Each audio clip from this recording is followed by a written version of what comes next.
Welcome to the EGC Marketing Podcast. We provide you with the latest digital marketing news, performance marketing tips, and creative problem-solving skills you need to stay resilient in our fast-changing world of marketing. Listen and learn how to get the edge over your competition and grow.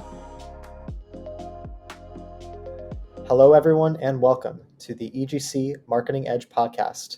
I am your host, Max Ross, and today I am joined by Rich DeSimone, who is the Creative Director and Vice President at EGC. One of our goals with these podcasts is to give you actionable and relevant advice to develop winning marketing strategy. In this episode, Rich and I will take you through some of the emerging creative trends and strategies which are both gaining popularity and driving real growth for clients. Rich, it's great to have you with us. What's up, Max? Good to be here, buddy. Awesome. So we'll jump straight right into it. So the media landscape is always changing, but it seems more active than ever with all of these new advancements. Think of the Las Vegas sphere and other forms of non-traditional media. What recent projects have jumped out to you, and why do you think they're basically generating this curiosity, and how can they add value for clients?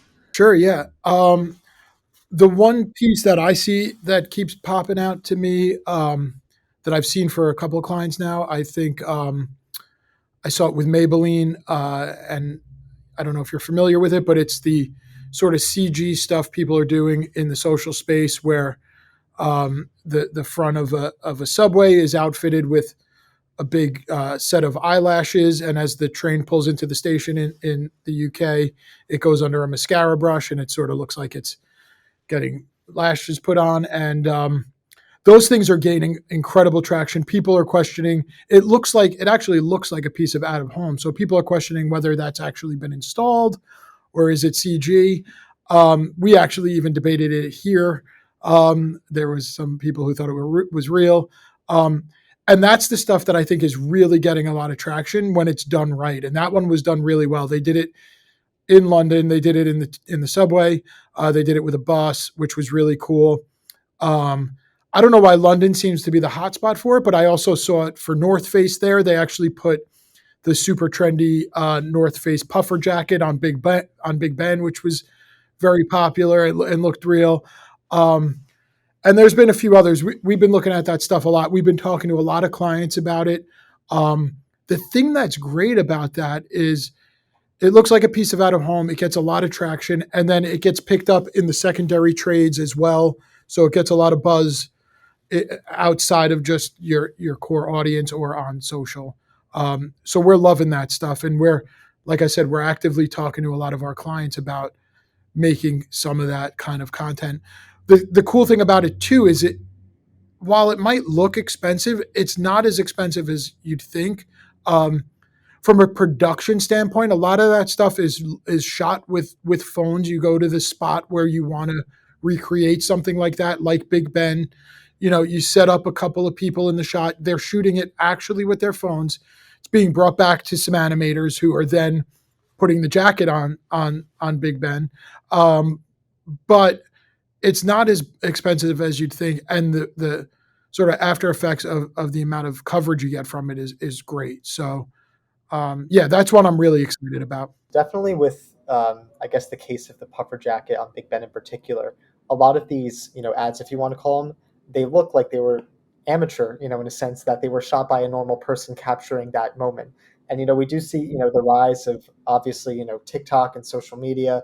Do you think, these very polarizing images, like they are authentic in a sense? And do you think that may contribute to a higher chance of virality? How important is it, to still remain authentic and have that ability to not make these CGI images seem CGI?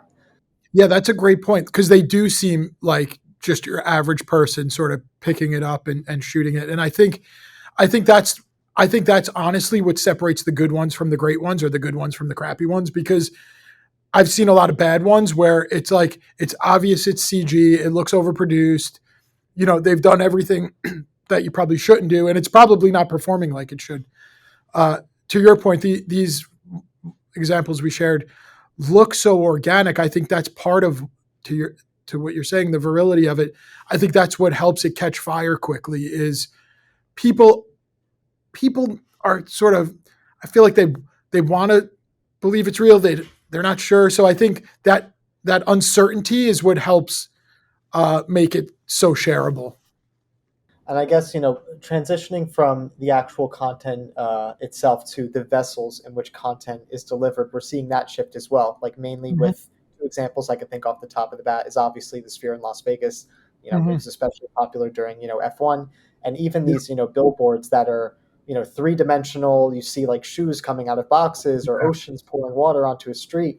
I'm Mm-hmm. just curious, again, how what has been your thought on these new vessels, if you want to call it, and if you have any examples of maybe memorable campaigns that you've seen on these Yeah. things. Vessel is a great term for it because that's truly what it is. And being based here in New York, there's a bunch of them in the city that I've seen already. Um, and they're equally awesome. A bit different than the previous example we were talking about, but just as great. And I think one of the ones I saw that really stood out was one for Louis Vuitton that they did where there was a giant person there sort of reaching down and grabbing stuff. Um, we've been also looking at that for some clients. The tricky part with those is you truly do need to shoot for that. Like there's a lot of back end tech that goes into those that make them a little more complex to bring to life, but there's a whole gamut of ways to make it real. You mentioned the shoes sort of popping out, and a lot of times what people are doing with those is they're shrinking what you think is the frame of the billboard so that they could break that frame and make it seem like it's 3D. It really is beautiful, and a bunch of others are done on a corner piece so that there's sort of two parts to it, which help with the three-dimensional aspect of it. I love them. I think they're great. I think as you see more and more billboards in other cities sort of transition from either traditional or just a flat screen, I think you're going to see a lot more of that. The Sphere, I think, I love the Sphere in its concept, but that one's a little bit of an outlier for me. I think that just gets all the eyeballs because listen, it's in Vegas. You're flying in. It's there. It's like staring at the sun almost. I have yet to see it live, um, but it is a little bit more like I don't you don't see a ton of advertising on it yet. I feel like they just transitioned away from U2. Now they're doing a ton of residencies there. I think as we're speaking now, Fish is doing like a 4-day residency there. And you see a lot of the exterior sort of start to take on whatever show or act is happening there. But I love that thing. And we've been big advocates of it as well here. And we've been trying to sort of find the right, the key is, and I know you know this, is finding the right partner for that. Like the shape of that plays has a play in on it, right? And like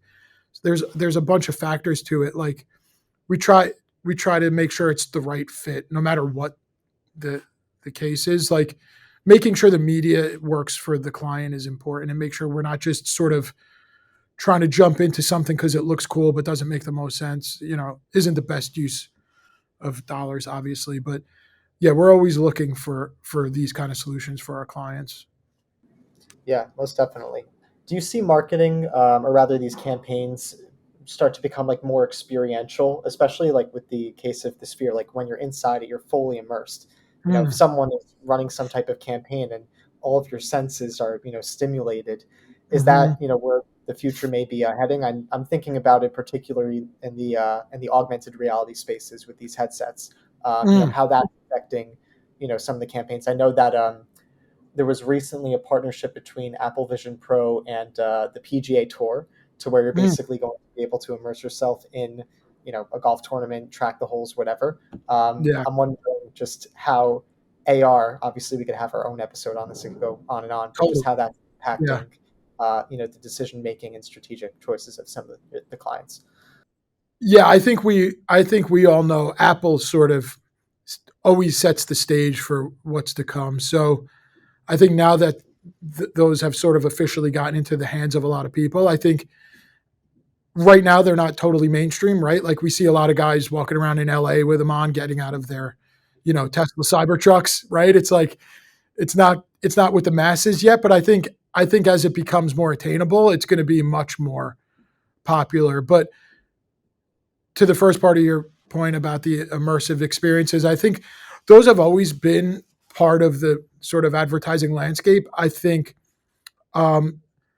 they started out to be more sort of analog, if you will, those experiences, right? Like they were like showing up at a place and like it's tricked out in whatever the sort of brand campaign is. And I think now with the sort of adaptation of all these different types of screens and ways that you could further immerse yourself into the brand, I think you'll see that more and more as time goes on. And the last thing I wanted to touch on before we wrap, just in terms of new and emerging trends, is this whole aspect of the creator economy, where you have particular these thought leaders on platforms such as YouTube, Instagram, et cetera, usually YouTube because that's where the long form content is, really start to create brand partnerships that are significantly valuable. Like specifically, I know Mr. Beast is kind of the guy when it comes to that sort of thing, commanding hundreds of millions of views per video. I'm wondering, is there thought going into partnering with these new creators and developing campaigns specifically around them, obviously while keeping the brand voice consistent, and just any thoughts you might have on that? Yeah, I mean, we obviously with our social team here, we're constantly looking at those kind of opportunities. We're starting here basically like a creator network. So we're trying to sort of aggregate all the people we know into a place because the consumer wants authenticity, and I think that's why it resonates so strongly with people, and I think that's why it performs so well, and I think that's why brands like to align to it. It's like the perfect storm because brands could talk to people, but at the end of the day, people want to relate to something, right? And they can relate to brands if the brand tells a good story and has a great narrative, and that's what we love to do, and that's what we love to make here is creating great brand narratives. But a lot of times, like an extra layer of that really does come from these creators you're talking about, so that there's sort of boots on the ground, people you trust, and people, more importantly, that your customers trust. That's just irreplaceable. Like you can't replicate that. It's kind of like lightning in a bottle. Like once your audience sort of connects with people like that, it's like we could spend countless amounts of dollars creating great commercials or visually stunning things, but sometimes the investment makes sense on the other side, where we partner with somebody, to your point, and let them do some of that heavy lifting. I don't think anything's ever an either or. I think it's always going to be a together combination thing. Extensions of campaigns or integrations of campaigns with people like that always make it much more powerful than being singular, right? Like singular content creators or a singular big splashy campaign. Like those things working in their own world, siloed is one thing, but when we sort of start to shuffle the deck and it becomes the cool piece of CG stunt that we just talked about, and the content guy who's talking about the puffer jacket, and the kind of cool brand campaign we've created for it all working together, it becomes greatness. And with that, we'll get into the final wrapping question. What most excites you about everything that we've just spoken today, and is there anything that you would like to share with our listeners just about future trends or anything that's interesting you currently? Yeah, well, I think what excites me most is like when you don't see this stuff coming, and then it comes in like waves, right? Like no one saw like sort of that sort of fake, out of home stuff coming, and then it came in a wave, and it was like, oh man, that's really cool. And now it's like around, and it becomes like another piece in the toolkit to sort when we start developing campaigns. It's like, oh well, what about that really cool stuff we saw from whomever? Like how can we make our version of that? How can we evolve it, or because after a while that also gets a little bit of fatigue. So it's like, how do you take what was done there and amplify it a little bit or do it a little differently? So I love that. And then obviously this is a whole nother podcast too for another day, but just what's happening in AI has been amazing.